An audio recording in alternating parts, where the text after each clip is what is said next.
क्योंकि कथा श्रवण की वामन भगवान राजा बलि के वहां पर पहुंचे और 3 पग भूमि का दान मांगा है।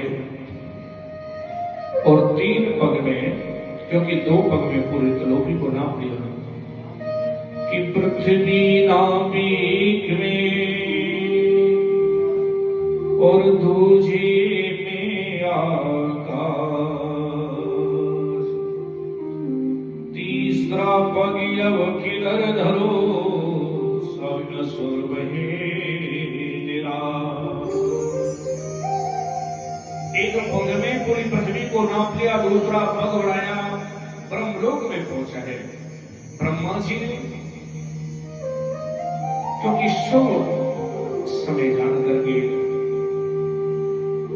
और वामन भगवान का चरण होकर के कमंडल में रख ली, क्योंकि समझदार होइए जो बहती हुई गंगा में हाथ धो रहे आचमन निकले हैं उसका फायदा उठाए, क्योंकि गंगा जी बह रही है। ये हमारा गौरव होगा कि हम उसका फायदा उठा ले, उसमें स्नान करते हैं। क्योंकि हम उसमें स्नान करें या ना करें इससे गंगा मां को कोई फर्क नहीं पड़ेगा। ये हमारी केवल समझदारी, हम उसका फायदा उठा लें। क्योंकि गंगा मां तो अपनी प्रियतम सागर से मिलने के लिए जा रही है।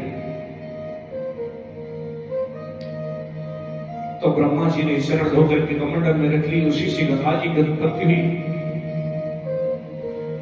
जब 2 पग में पूरी त्रिलोकी को नाप लिया, राजा बलि से कहा, बड़े त्रिलोकी नाम बनते थे, क्योंकि अब तीसरा पैर किधर धरो, तुम्हें नरक में जाना पड़ेगा। क्योंकि जिसका संकल्प पूर्ण नहीं होता है वो नरक का अधिकारी होता है। राजा बलि कहते हैं कि प्रभु में नरक में जाने से नहीं डरता, डरे तो केवल एक ब्राह्मण को दिया हुआ वचन पे लगता नहीं चला। लेकिन आपसे एक प्रश्न करना चाहता हूं, आप ये बताएं कि धन बड़ा होता है या धन का मालिक? वामन भगवान ने कहा कि राजा जो धन का मालिक है ना, धन से 100 गुना बड़ा होता है। राजा बलि ने कहा कि प्रभु अभी आपने मेरे स्वयं को तो नापा, मैं तो आपके सामने पड़ा हूं। क्योंकि ये तीसरा